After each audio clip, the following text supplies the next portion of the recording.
What's up guys, this is Ollie and today we are looking at another one of the new Onslaught levels. It is Dark Chasm Encounter number 4. It is the one that is by far the hardest that I came across so far. I needed like 10 attempts or something like that to beat it. I finally did it, so let's see how this one goes. Alright, so you get a quick overview of what these waves are going to be like. We see there's not that many units, but most of the time they pack a serious punch. This is my starting lineup. After some refinement, after some back and forth, which units should I play, I felt like this was the best lineup for the job.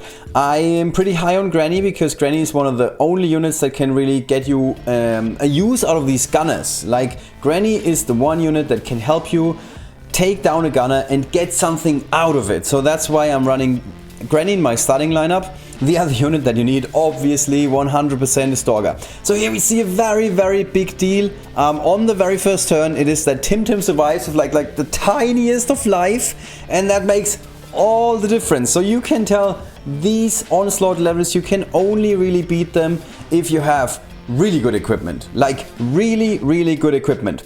And now suddenly we can start to turn the tide a little bit. At least we get two skeletons here. Those skeletons are very big. We get some frogs on the other side. That's gonna play a major role as well. Gigs cannot get in the game. I'm not sure if there was something wrong with the positioning here.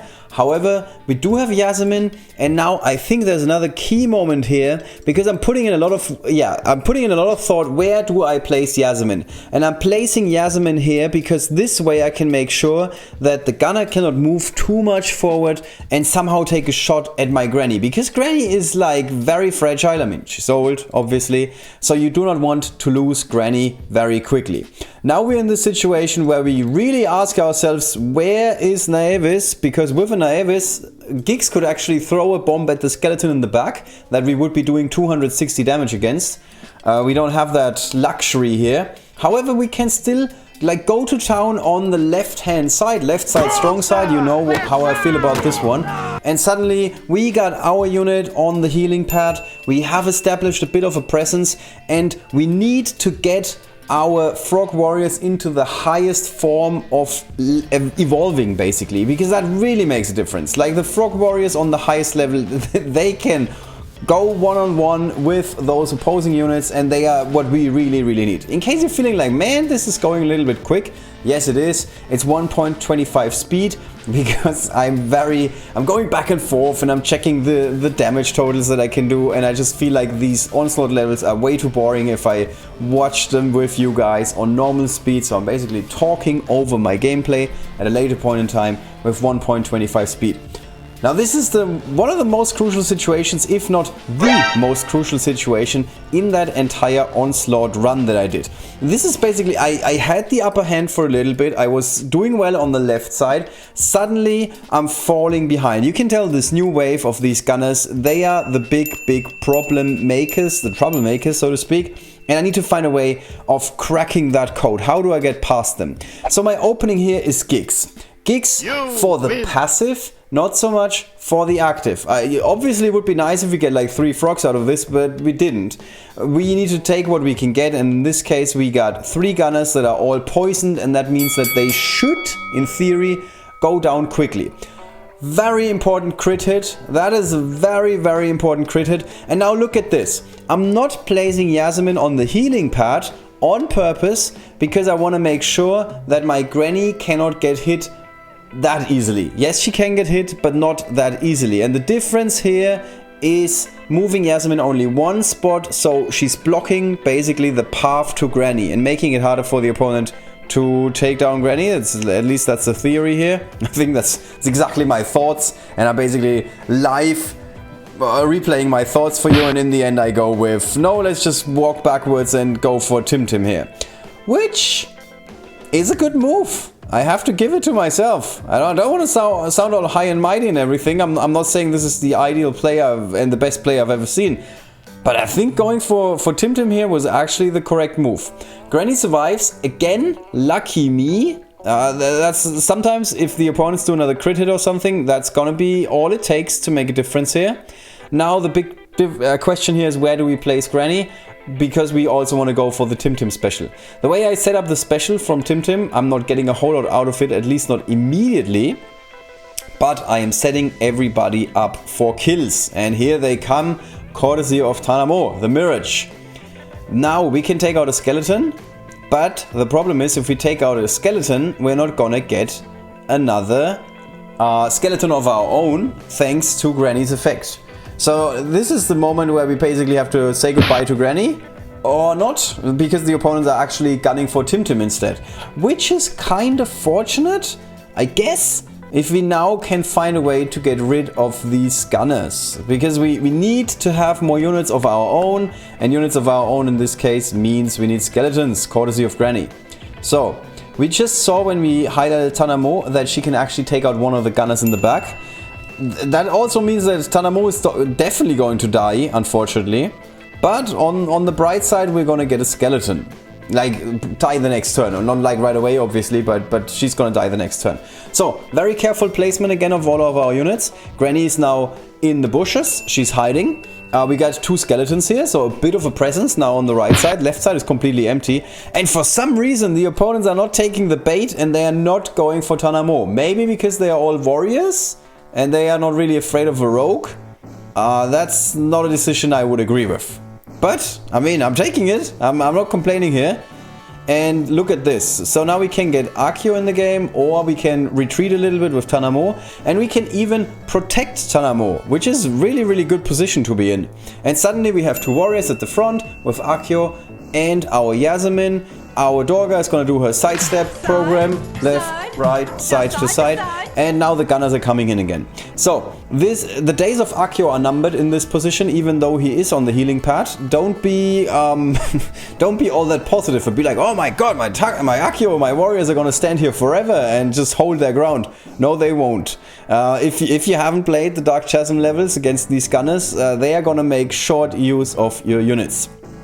So let's see how this goes. Again, lots and lots of thinking back and forth. This was a long one. It's like a marathon basically, playing some of these Onslaught levels.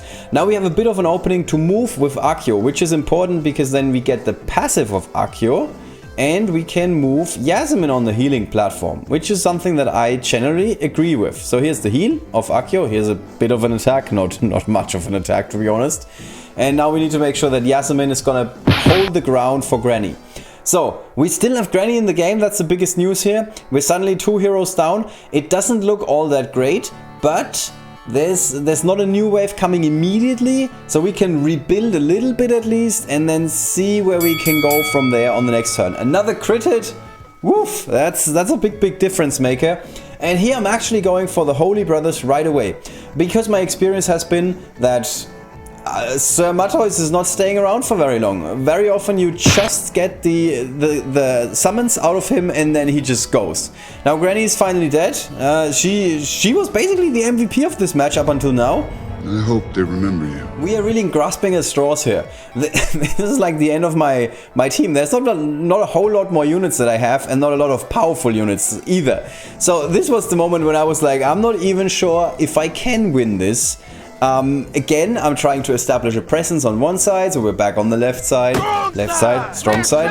Dorga is in a weird position because now Dorga can be shot unless we're moving Sir Matthäus to the left, because then the gunner cannot attack her. Or we just rely on luck and the gunner doesn't want to attack her for whatever reason. So now we have a Frog Warrior. Hey, it's about time. It's about time that we, for the first time in this match, even though it's been going on forever, we do have a Frog Warrior. And here's the unit I completely forgot about. It is Ranaklo. If you haven't fallen in love with Ranaklo yet, I just encourage you to play some more Onslaught, my friends. Ranaklo is the absolute MVP in Onslaught. And I'm saying that as someone who doesn't have Bullmon, so there's a chance that Bullmon is even more of an MVP. But I'm just taking what I get. And Ranaklo is at least a very close second. In my heart, he's number 1. Look at how this game is gonna get turned around by Ranaklo. Suddenly we have 2 shades. We have a very strong presence on the left side all of a sudden. We can even think about moving in here, and we do. And now we have an opening for our own Dorga to move out of the corner. Speaking of hiding in corners, that's obviously the number one thing that my Vera can do. So she's hiding in the most remote corner, taking a shot, not doing a whole lot of damage, and immediately falling. But okay, that's my Vera for you. This is a good opportunity to get Sunshine in the game. And again, Ranaklu can... This is a very good situation for Ranaklu, because he can get in the corner and there's a maximum of 2 opponents that can attack Ranaklu. That's very big, because Ranaklu, thanks to his terrifying trait, doesn't fall all that easily. And we can move back and forth and back and forth. Now we have shades everywhere on the right side. And even with the gunners, yes, they can take down the shades, but they're not going to be able to take down all of our units. And we are at the last wave. There is no more opponents coming up.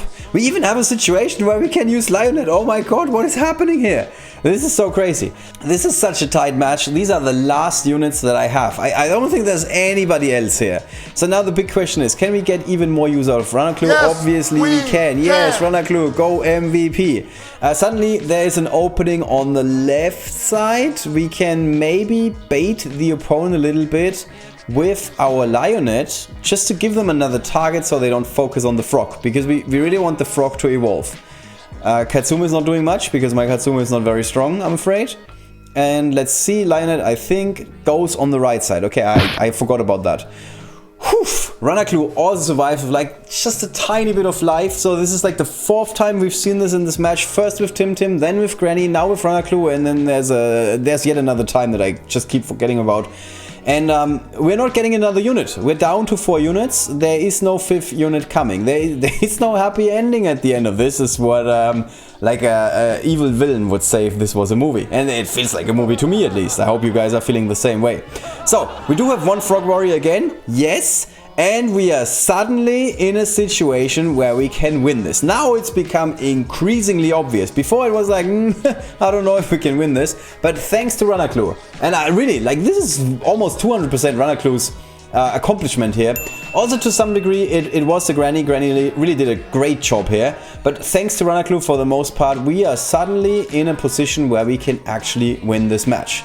Now, we can just focus on spawning summons in the back. Yes, there's a gunner. Yes, he can take down some of our summons, but we have 3 Frog Warriors, and that means this is gonna be victory, and we're taking down Dark Chasm number 4. You can tell all of my units that I had, all of them have been used for this. There was no more gas left in the tank. That's the absolute last leg that I was standing on. But in the end I succeeded, and I beat Dark Chasm Encounter number 4. That felt really, really good. And even rewatching it felt really, really good. I hope you guys had a good time. Hope you guys learned something. There were some strategic insights in this. Most of all, armor is very important. Make sure to upgrade the armor of your units, because then they get to see another turn. And if they get to see another turn, they get to hit back, and that's what it's all about in Onslaught for the most part. Survivability is key in this game mode. Hope you like this. See you guys very soon with yet another video, because I'm back from vacation. Komm mal her, blub blub blub, Vetnia,